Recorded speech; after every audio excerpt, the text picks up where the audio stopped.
Hello. So I'm going to continue on from last week, the second section on Meir Appelfeld by Dror Burstein. And okay, here we are. It's a nice sunny day. Okay.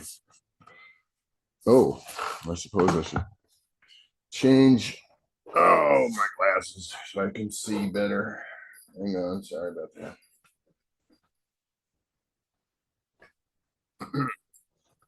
Where are my glasses? That's a good question. Oh, brother. Seriously? Well, all right. We're going to do it with these. I can do it. We're doing this. Apparatuses or a note on cyborgian vision. Before I turn to a number of Appelfeld's paintings and discuss them in relation to several works by Chinese painters, that is, before we set sail for a distant time and a distant place, I would like to place Appelfeld's works in the more immediate context of contemporary early 21st century painting. The meaning of the expression painting from observation is seemingly clear and simple.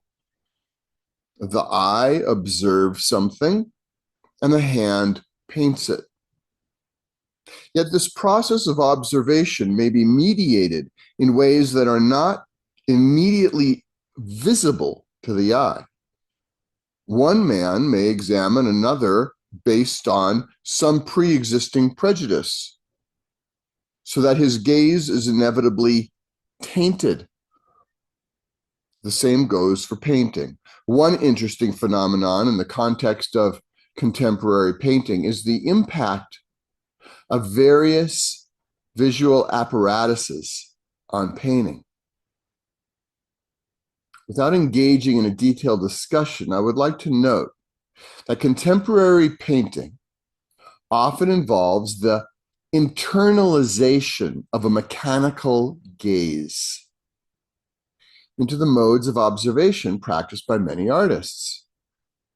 These artists observe the world with an eye that seems to have internalized the mode of vision structured by an apparatus. In metaphorical terms, this mode of vision may be described as cyborgian vision. Above all else, it bespeaks a difficulty to see. The apparatus comes to serve as a pair of crutches designed to aid observation, while the paintings they shape, regardless of the nuances in their quality and execution, bespeak the schism between the painter and the object he observes, a schism that is unprecedented in the history of pre-20th century art.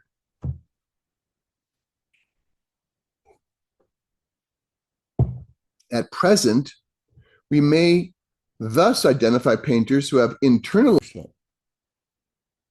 Oops, sorry about that. At present, we may thus identify painters who have internalized the mode of vision structured by still cameras, other painters who see with the aid of a slide projector or use espionage or satellite cameras such as Google Earth, and yet others who use graphic processing programs such as Photoshop. There are talented painters among them. The point here is not to evaluate their works, but rather to point to a fundamental phenomenon inherent to our local and global visual culture.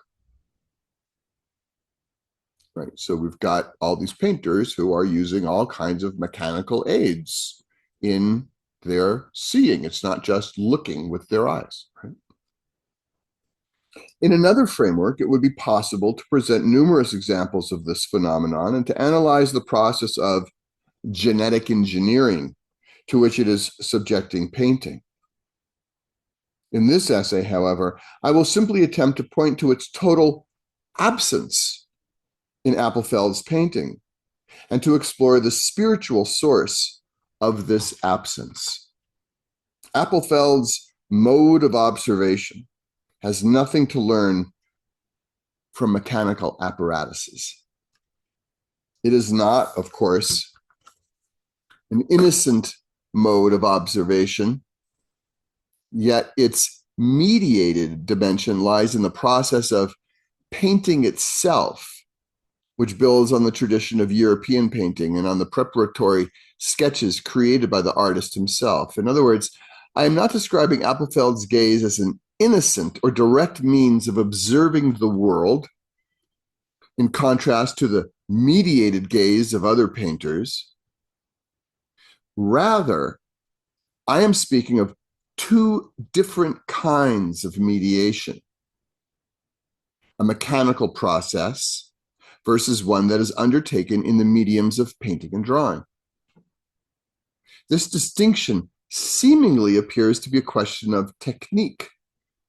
One could argue that the use of an apparatus makes no difference, since what counts is the result, a good painting or a bad painting. This may be true on some level, yet the result is contingent upon the form of observation. I will attempt to define this distinction carefully. An apparatus is not a living creature. If it overtakes the work, the life movement with which the painter infuses it is in danger of being compromised. Great painters such as Cézanne or Degas, for instance, could use photographs while minimizing their mechanical presence in the paintings. The question is whether the artist succumbs to the gaze of the apparatus or merely builds on it. Because the life force with which we are concerned is killed to one degree or another by the machine. I am not referring here to some metaphysical dimension, but rather to what radiates so powerfully from certain of Rembrandt's self-portraits. It disappears in reproductions because they are incapable of capturing it. What is at stake here is not the loss of the aura, as described by Walter Benjamin, but rather the loss of life force, or chi, which can be felt in great artworks. A photograph of a painting, quote unquote, kills the painting to one degree or another, while a painting of a photograph is doomed, in my opinion, to the same fate, since this is a state in which the disruption created by the reproduction is introduced in advance into the art-making process.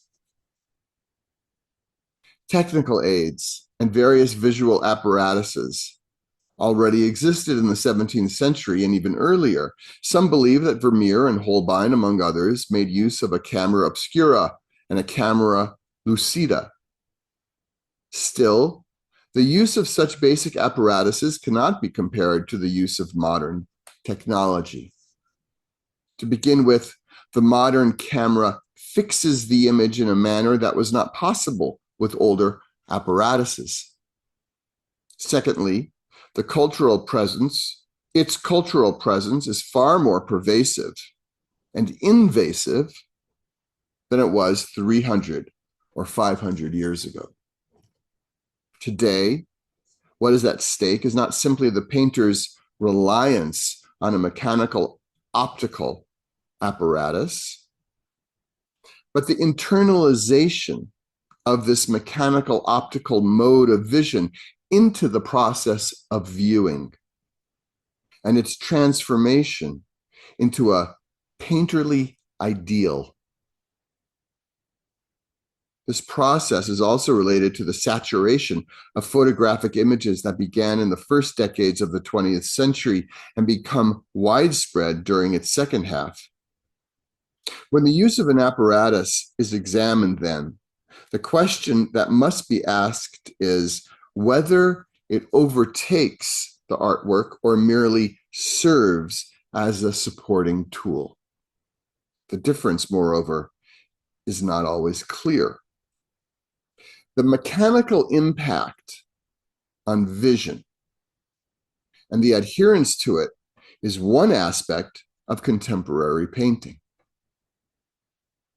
No less interesting is the study of painters who avoid the mechanical and the analysis of how this avoidance impacts their paintings. Truth be told, it often appears that without the reinforcement of such mechanical aids, these painters fail to structure the painterly surface in a convincing manner. This may serve to explain manifestations of quote unquote bad painting in the form of contemporary expressionism or of abstract decorative compositions that are entirely based on an inner world. For if there is one lesson to be learned from the camera, it is that things exist in the world independently of the gaze directed at them.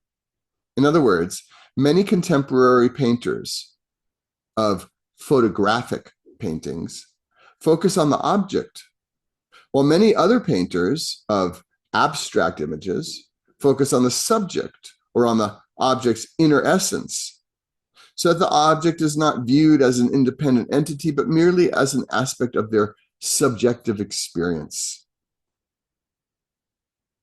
Implicit to both of these painterly options is the distinction between subject and object, between the artist's subjectivity and the world.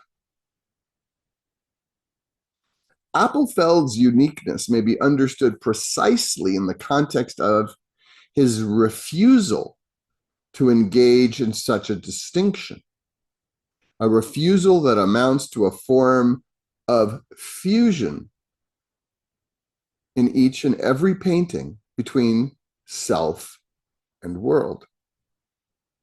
Appelfeld's oeuvre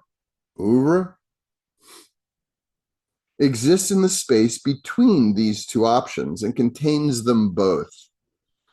One could, in fact, argue that his poetics arises from the balance between objective nature and its subjective image. And this poetics was explicitly defined in the context of Chinese painting. And then he goes on to talk about Chinese painting, but we're going to stop there. A little dense, worth reading, I think, worth mulling over in the times we live in, and to kind of reflect, like, what does that mean in terms of my own painting practice? And the human. And as we, I mean, this is before AI, right? I mean, AI was beginning in its own early version, and there's a real question, is technology actually neutral? Is it just, how you use it? It's a larger conversation. AI, and everything we're in the middle of. All right. Hope you're all well. Painting, drawing, making stuff. Okay. Take care. See you next week. Bye.